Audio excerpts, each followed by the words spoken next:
Hello everyone, this is Asad Kothari and we are currently studying for business A2 levels. ठीक है और आज हमें स्टार्ट करना है unit number 1 chapter number 6 business A2 पढ़ रहे हैं और यूनिट नंबर 1 आज हमें स्टार्ट करना है और यूनिट नंबर 1 का नाम है बिजनेस एंड इट्स इन्वायरमेंट। ठीक है और इसके अंदर टोटल 4 चैप्टर्स हैं। आज हम स्टार्ट करेंगे चैप्टर नंबर 6। अच्छा, वैसे चैप्टर 6 और जो चैप्टर 7 है, सिर्फ इनका नाम देखो। Chapter 6 is external influence on business activity. External influence on business activity. और 7 का नाम है external economic influence on business activity. अच्छा ठीक है, खैर आज हम चैप्टर 6 स्टार्ट कर रहे हैं और चैप्टर नंबर 6 के अंदर अगर मैं जाता हूँ तो काफी सारी डिस्कशंस हैं, छोटी छोटी डिस्कशंस है, ज्यादा टाइम टेकिंग नहीं है, लेकिन there are a lot of discussions. अगर हम सिर्फ चैप्टर 6 में जाने से पहले इस वर्ड का मतलब समझें। एक्सटर्नल इन्फ्लुएंस, इसका नाम यही है ना, external influence on business act. External influence क्या होता है? एक्सटर्नल का मतलब ऑब्वियसली वो फैक्टर्स, वो बातें जो बिजनेस के कंट्रोल से बाहर हैं, या बिजनेस एनवायरनमेंट या इंटरनल बिजनेस से बाहर की बातें, मुल्क की बातें, मार्केट की बातें, एनवायरनमेंट की बातें, या इसको कह सकते हैं एक्सटर्नल इन्फ्लुएंस को एनवायरमेंटल फैक्टर्स। ये वो बातें होती हैं जो बिजनेस अगर किसी मुल्क में काम कर रहा है तो उसके एक्सटर्नल फैक्टर्स, वो बातें जो उसके शायद खुद के कंट्रोल में भी ना हो। जैसे अगर गवर्नमेंट में कोई चेंज आ रहा है, टैक्स रेट में अगर कोई चेंज आ रहा है, कोविड की वजह से लॉकडाउन लग गया है, नई टेक्नोलॉजी मार्केट में इंट्रोड्यूस हो गई है, या कोई नया कानून आ गया है, कोई भी ऐसा चेंज, कोई भी ऐसी बात, जैसे कॉलेजेस, ए लेवल कॉलेजेस या बहुत सारे बिजनेसेस ड्यूरिंग लॉकडाउन पूरे बंद कर दिए गए थे। तो अब ये वो बात थी जो किसी भी बिजनेस के, कॉलेज के कंट्रोल से बाहर थी। गवर्नमेंट की तरफ से आया कि यार एग्जाम्स कैंसिल होंगे या स्कूल्स अब अलाउड नहीं है, ऑनलाइन क्लासेस होंगी। तो वो जो चेंज था ना, वो चेंज बिजनेस के या किसी भी कॉलेज के कंट्रोल में ही नहीं था। ये वो बात थी जो बिजनेस के इन्वायरमेंट ने उसको ऑफर की थी। नेगेटिव था, लेकिन वो बात, वो फैक्टर जो बिजनेस के बाहर से उसको अफेक्ट कर रही होती हैं, उन सारे फैक्टर्स को हम कहते हैं इन्वायरमेंटल फैक्टर्स, या उसको हम कहते हैं एक्सटर्नल इन्फ्लुएंस। ठीक है, और डेफिनेटली एक्सटर्नल फैक्टर्स को सोचना बहुत ज़रूरी है। डेफिनेटली हर बिजनेस ये नहीं कह सकता कि अगर हमारा प्रोडक्ट बहुत अच्छा है और अगर हम बहुत अच्छी मैनेजमेंट चला रहे हैं तो we will be successful. No, that's not true always, because आपको अपने इन्वायरमेंट के बारे में भी सोचना होता है, आपको एक्सटर्नल फैक्टर्स भी सोचने होते हैं। अगर हम स्कूल कहे कि नहीं यार कोविड आ रहा है तो हमें क्या फर्क पड़ता है, नहीं फर्क पड़ता है। Even if you don't like, आपको फर्क पड़ता है उन फैक्टर्स की वजह से। गवर्नमेंट अगर चेंज हो रही है, गवर्नमेंट में कोई इंस्टेबिलिटी है, तो डेफिनेटली उससे लोगों और पॉपुलेशन और अल्टीमेटली आपके बिजनेस पे इफेक्ट आएगा। अगर गवर्नमेंट ये डिसाइड कर रही है कि टैक्सेस बढ़ाओ, तो टैक्सेस बढ़ने की वजह से आपके प्रॉफिट्स में से ज्यादा शेयर गवर्नमेंट के पास जाएगा, या जो इंडिविजुअल कंज्यूमर्स हैं उनकी इनकम पे टैक्स अगर ज्यादा लगेगा तो आपके बिजनेस की सेल पे भी तो इफेक्ट आएगा अल्टीमेटली। माय पॉइंट इज कि कुछ भी ऐसी बात या कोई भी ऐसी बात जो बिजनेस के इन्वायरमेंट उसको ऑफर कर रहे होते हैं, या एक्सटर्नल फैक्टर्स उसको अफेक्ट कर रहे होते हैं, उनको कहते हैं एक्सटर्नल इन्फ्लुएंसेस, या उनको हम कहते हैं environmental factors. And this is not necessarily negative influence, it can be positive influence, it can be both negative and positive.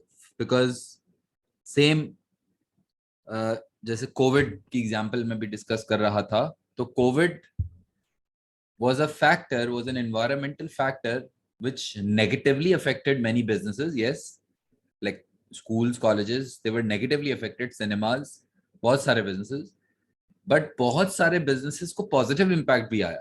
Pharmacies, hospitals, Netflix, Food Panda, Zoom, ये वो businesses हैं जिनको तो बड़ा फायदा हो गया कोविड की वजह से। तो जरूरी नहीं है कि ये जो एनवायरमेंटल चेंज में बोल रहा हूँ वो हमेशा आपको नेगेटिवली इम्पैक्ट करे, या पॉजिटिवली भी कर सकती है। देखना पड़ेगा कि किस तरह का चेंज है और आपका बिजनेस किस तरह का है। सही है। और इन्वायरमेंट की या एक्सटर्नल फैक्टर्स की जब भी बात होगी तो you need to know that there are 4 different types of environment. जिसके ऊपर हमें बहुत बातें करनी है। ये अभी आज मैं पहली दफा शायद ये इंट्रोड्यूस कर रहा हूँ वर्ड्स, लेकिन ये वर्ड्स आपको बहुत अच्छे से याद होने चाहिए। Political environment, economic environment, social environment and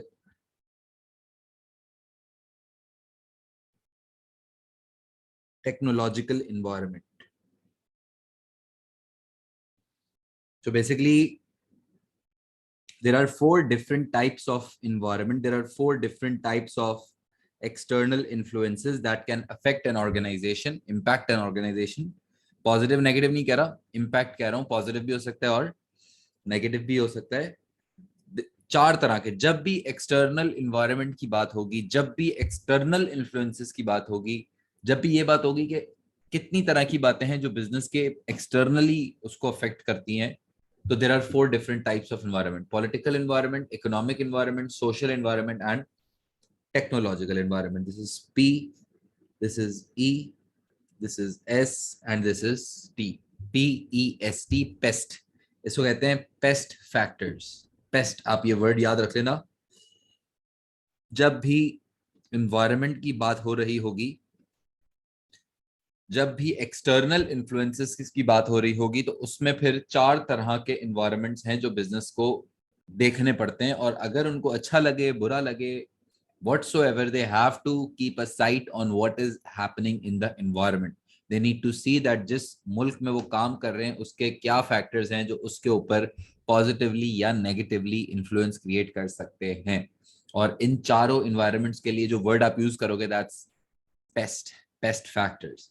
और यूनिट नंबर 1 का अगर आप नाम देखो, तो यूनिट नंबर 1 का नाम ही क्या है? Business and it's environment. और चैप्टर नंबर 6 और 7, ये दोनों को अगर मैं मिला दूं, तो ये चैप्टर नंबर 6 और 7 बेसिकली हमें पेस्ट पढ़ाना चाहते हैं, कि वो चार तरह के इन्वायरमेंट्स पढ़ाना चाहते हैं जो बिजनेस के ऊपर पॉजिटिवली या नेगेटिवली इन्फ्लुएंस कर सकते हैं। नाम से ही देखो, external influence on business activity, external economic influence on business activity. Difference क्या है कि ये जो चार इन्वायरमेंट्स मैंने लिखे हैं ना, इन चार इन्वायरमेंट्स में से जो ये पॉलिटिकल इन्वायरमेंट है, ये चैप्टर 6 का पार्ट है। जो सोशल इन्वायरमेंट है वो भी चैप्टर 6 का पार्ट है, और जो टेक्नोलॉजिकल इन्वायरमेंट है वो भी चैप्टर 6 का पार्ट है। इकोनॉमिक इन्वायरमेंट जो है वो आपका चैप्टर नंबर 7 का पार्ट होगा। नाम से ही पता चल रहा है, देखो चैप्टर 7 में जो है ना एक्सटर्नल इकोनॉमिक इन्फ्लुएंस है, बाकी सारे जो इन्वायरमेंट्स है वो 6 में आ रहे हैं, क्योंकि इकोनॉमिक इटसेल्फ बहुत बड़ा है तो उसको इसने अलग चैप्टर कर दिया एग्जामिनर ने, बाकी बात सेम है। Political environment, social environment, and technological environment will be mainly discussed in chapter number 6, and the economic environment will be discussed in chapter number 7. So basically, today we have to start off with chapter number 6.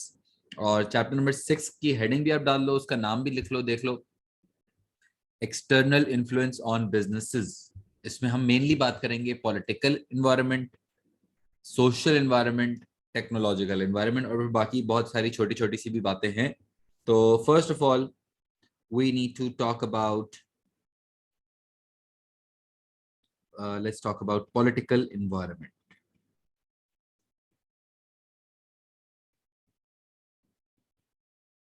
Political environment में क्या आता है? Basically laws, regulations, हुकूमत की जो सारी चीजें, political सारी जो चीजें वो पॉलिटिकल इन्वायरमेंट में आती हैं। और उसमें जो सबसे पहली चीज आपको पता होनी चाहिए है, that is about privatisation. Privatisation, privatisation सुना है कि कोई अगर state owned business, government owned business private individual को बेच दिया जाता है या प्राइवेट इंडिविजुअल्स को सेल कर दिया जाता है। पहले कोई अगर बिजनेस हुकूमत के पास था, जैसे कराची, पाकिस्तान के अंदर जो पावर सेक्टर है, दैट वाज, कराची की बात करूं, कराची इलेक्ट्रिक सप्लाई कंपनी, पहले ये गवर्नमेंट ओन्ड बिजनेस था जो पावर जनरेशन के अंदर इन्वॉल्व है कराची के अंदर। फिर गवर्नमेंट ने देखा कि यार उनसे मैनेज नहीं हो रहा, इनएफिशिएंसीज बहुत बढ़ गई हैं, लोड शेडिंग के प्रॉब्लम्स बढ़ गए हैं, और करप्शन, और क्योंकि लोग फिर इसको है ना, बिजनेस को गवर्नमेंट में था ना, तो वो अपने पॉलिटिकल रीजंस की वजह से यूज करते हैं कि जब इलेक्शन आने वाले तो लाइटें नहीं जा रही, फिर अजीब से मतलब, तो बेसिकली इनएफिशिएंसीज बहुत ज्यादा थी। तो what they decided to sell off this KESC to a private guy, private individual, और इसको हम इन्होंने रीनेम कर दिया के electric, Karachi electric company. Basically तो उन्होंने उसको इसको कहते हैं प्राइवेटाइज कर दिया। इसको अगर हम डिफाइन करें, this is when a government owned business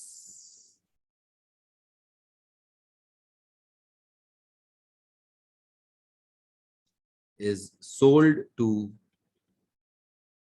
the private individuals। Obviously free में नहीं बेचते, पैसे देते हैं, प्राइवेट सेक्टर जो है वो पैसे देता है खरीदने के लिए। और प्राइवेटाइजेशन वैसे यार अक्सर होती है, काफी सारी इकोनॉमीज में बड़ी कॉमन है। जब गवर्नमेंट कहती है कि यार हमारे से हमारा, क्योंकि देखो गवर्नमेंट जब बिजनेस चलाती है ना, जब कोई बिजनेस हुकूमत के पास होता है, तो गवर्नमेंट का ऑब्जेक्टिव मेन प्रॉफिट करना तो नहीं है। गवर्नमेंट का मेन ऑब्जेक्टिव ये होता है कि बस बिजनेस चले और सर्विसेज हम दे लोगों को। They are not working for profits, they are not working to make new products, they are not working to increase efficiency, they are just there that so that जो सोसाइटी है ना उसको हम उसका ख्याल रख सकें, उसको हम वेलफेयर के लिए काम कर सकें। उन अब गवर्नमेंट को अगर प्रॉफिट ही नहीं करना, तो देयर इज नो इंसेंटिव, समझ रहे हो, देयर इज नो इंसेंटिव कि हम मेहनत करें, या देयर इज नो इंसेंटिव कि हम नए प्रोडक्ट्स लेकर आए, एफिशिएंसी बढ़ाएं। अब प्राइवेट सेक्टर में जो बिजनेस होता है, जो प्राइवेट, जैसा अगर मेरे जैसा कोई इंसान बिजनेस करे, तुम लोग जैसा कोई इंसान बिजनेस करेगा, अगर वो पैसे कमाने के लिए कर रहा होगा, तो वो प्रॉफिट मैक्सिमाइजेशन का जो मोटिवेशन है ना, वो इंसान को वो बिजनेसेस को फिर मेहनत करने पे वो करता है, मोटिवेट करता है बेसिकली, कि यार नए प्रोडक्ट्स लेकर आने चाहिए, खर्चे बचाने की बातें करो, किस तरह से क्वालिटी बेहतर की जा सकती है, कस्टमर सर्विस कैसे बेहतर की जा सकती है। तो ये बातें प्राइवेट सेक्टर्स या प्राइवेट सेक्टर ऑर्गेनाइजेशन ज्यादा सोच रही होती हैं। गवर्नमेंट भी सोच सकती है, सोचना चाहिए, लेकिन क्योंकि profit is not the initiative, ये profit is not the motivation, so they might not just want to improve, or they might not want to think about efficiency or anything like that। सही है। अब exam में खैर ये बहुत rare है कि आए, क्योंकि ये प्योरली इकोनॉमिक्स का टॉपिक है। लेकिन अगर थोड़ी सी मैं बुकिश बात करूं, so you need to know about the arguments in favour of privatization, and you should know about the arguments against privatization। You need to know both of them, कि क्यों प्राइवेटाइजेशन हो जानी चाहिए, या क्यों एक गवर्नमेंट ओन्ड बिजनेस को private sector में बेच देना चाहिए। क्यों बेच देना चाहिए? क्योंकि it's a source of funds for the government, obviously, क्योंकि गवर्नमेंट को पैसा मिलता है भाई। गवर्नमेंट जब बेचती है उनको पैसे मिलते हैं, तो वो फिर पैसे किसी अच्छे मकसद के लिए, या किसी इंफ्रास्ट्रक्चर, किसी और बिजनेस के लिए, किसी मुल्क की डेवलपमेंट के लिए खर्च कर सकते हैं। दूसरा ये आर्ग्यूमेंट है कि private sector will want to improve quality and variety for customers, क्योंकि private sector businesses mainly profit के लिए, और यहाँ ये भी लिख सकते हैं, private businesses will be concerned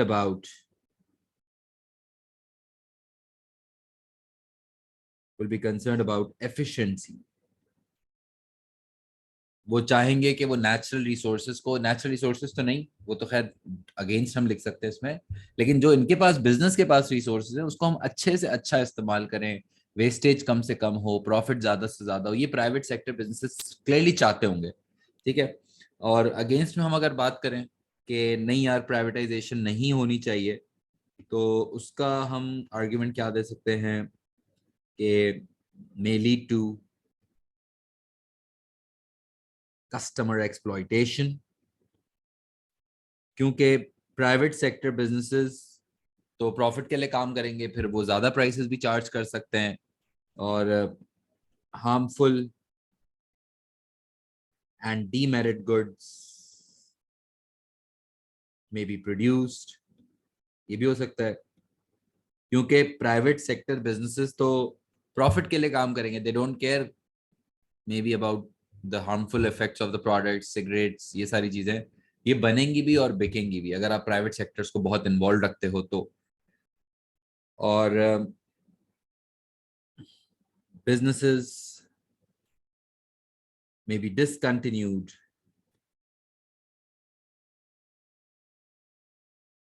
if, नहीं ये यूं लिख लो इसको, सॉरी यूं लिख लो, business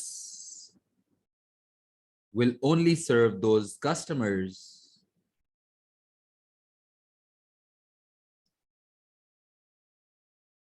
who can afford, who can afford, जो अफोर्ड नहीं कर सकता, जो पे नहीं कर सकता, उसके लिए हम ऑब्वियसली फिर, क्योंकि हमारा ऑब्जेक्टिव ही प्रॉफिट है, क्योंकि हमारा ऑब्जेक्टिव ही ये है कि हमें पैसे कमाने privatise business, private sector business में, तो फिर वो शायद उन बिजनेसेस, वो उन कस्टमर्स के लिए सर्विस ही ना दे। इनफैक्ट जैसे रेलवे होता है, काफी सारे एरियाज होते हैं रेलवे के जहाँ पे इतने ज्यादा कस्टमर नहीं होते क्योंकि गांव है या किस तरह एरिया है जो जहाँ पॉपुलेशन इतनी नहीं है। अगर प्राइवेट सेक्टर में रेलवे होगा तो वो कभी भी उस एरिया में ऑपरेट ही नहीं करेगा। दे डोंट केयर अगर वहां पे लोग ट्रैवल ना कर सकें, दे ओनली केयर कि वहां लोग ही नहीं है, तो इतने ज्यादा कस्टमर नहीं होते तो वहां तो ट्रेन चलनी नहीं चाहिए। वो तो इस माइंडसेट से सोचेंगे प्राइवेट सेक्टर। लेकिन गवर्नमेंट सेक्टर या पब्लिक सेक्टर होगा तो फिर वो सोचेगा कि नहीं, अगर वहां कोई बात नहीं, लॉस भी है, गांव में लोग रहते हैं, उनका आना जाना जरूरी है, तो फिर भी आप ट्रेन चलाओ भले लॉस होगा। The point is the government would be thinking about the welfare. The private sector will be thinking about their commercial gains. So that's the difference. And privatisation खैर एग्जाम में आपसे डायरेक्टली नहीं पूछेगा clearly, I am sure, because बस ये हो सकता है कि वो एग्जाम में आपको बताए कि यार गवर्नमेंट जो है ना वो अब प्राइवेटाइजेशन ज्यादा कर रही है। तो यूं आप सोच सकते हो कि अगर प्राइवेटाइजेशन कर रही है तो देख सकते हैं कि कौन सा बिजनेस बिक रहा है, क्या कोई नया कंपेटिटर तो नहीं आ जाएगा, या क्या हम वो बिजनेस खरीद सकते हैं जो गवर्नमेंट बेच रही है, या हम अपने बिजनेस के लिए सोचेंगे। याद रखना एग्जाम में वो आपसे ये डायरेक्टली नहीं बोलेगा कि बताओ बिजनेस गवर्नमेंट को प्राइवेटाइजेशन करना चाहिए या नहीं करना चाहिए, कोर्स में है, मैंने आपको बता दिया। इसी तरह एक और वैसे चीज होती है जिसको कहते हैं नेशनलाइजेशन। नेशनलाइजेशन, और इसमें इसका मतलब क्या होता है, ये नाम से समझ आ रहा है कि जहां पे प्राइवेट सेक्टर बिजनेस गवर्नमेंट जो है वो, this is when a private sector business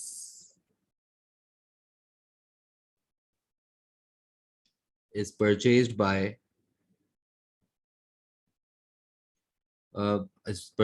the government, यानी कि वो प्राइवेट सेक्टर से, वो प्राइवेट सेक्टर से स्टेट ओन्ड बिजनेस हो जाता है, गवर्नमेंट ओन्ड बिजनेस हो जाता है। बेसिकली गवर्नमेंट शायद उनको पैसे देती है और उनसे वो बिजनेस ही खरीद लेती है, जो कि उतना ज्यादा नहीं होता लेकिन हो सकता है। तो पाकिस्तान की हिस्ट्री में एक पॉलिटिकल लीडर थे जिन्होंने फिर वो काफी सारी शुगर मिल और काफी सारे जो है वो जो बेसिक नेसेसिटी फूड प्रोडक्ट्स है उनको नेशनलाइज किया था क्योंकि फूड सप्लाई शॉर्ट थी।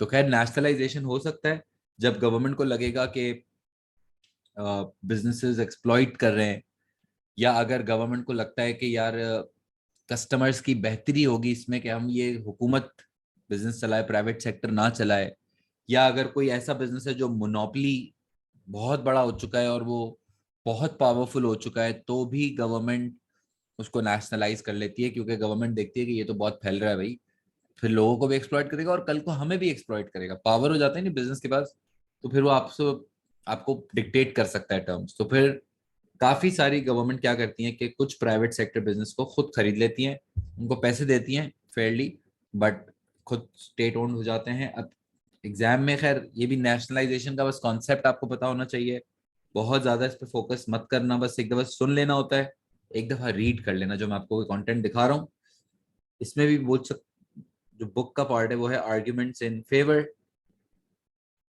आर्ग्यूमेंट्स अगेंस्ट, दोनों चीजें हैं। कि क्या नेशनलाइजेशन होना चाहिए या नेशनलाइजेशन नहीं होना चाहिए।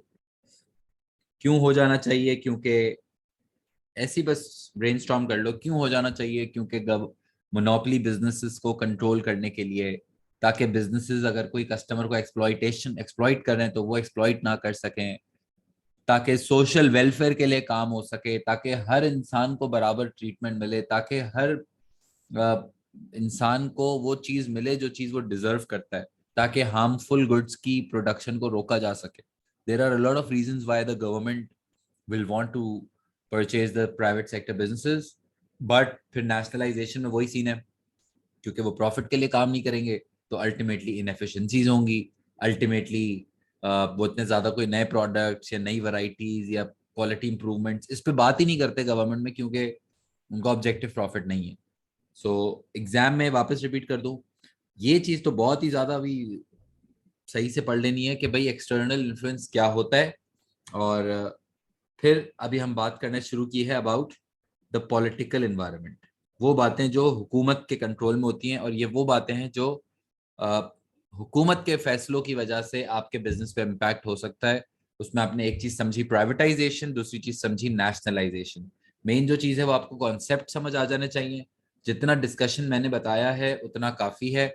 बुक इसकी थोड़ी ज्यादा लेंदी है, उसमें बुक में ना बहुत सारे लॉ लिखे हुए हैं, कानून भी लिखे हुए हैं, यूके में ये चल रहा है, यूरोपियन यूनियन में ये चल रहा है। तो अगर आप चाहो तो इतना ज्यादा डिटेल में उसकी रीडिंग ना करो, कर लो अगर चाहो एक दफा अंडरस्टैंडिंग के लिए, दैट्स गुड, बट बहुत ज्यादा टाइम उस पर नहीं लगाओ कि कौन सा कानून कौन से मुल्क में। No, you just need to know the concepts. और फिर ये कंटेंट एक दफा जो मैं आपको दिखा रहा हूँ स्क्रीन पे, just read it out once.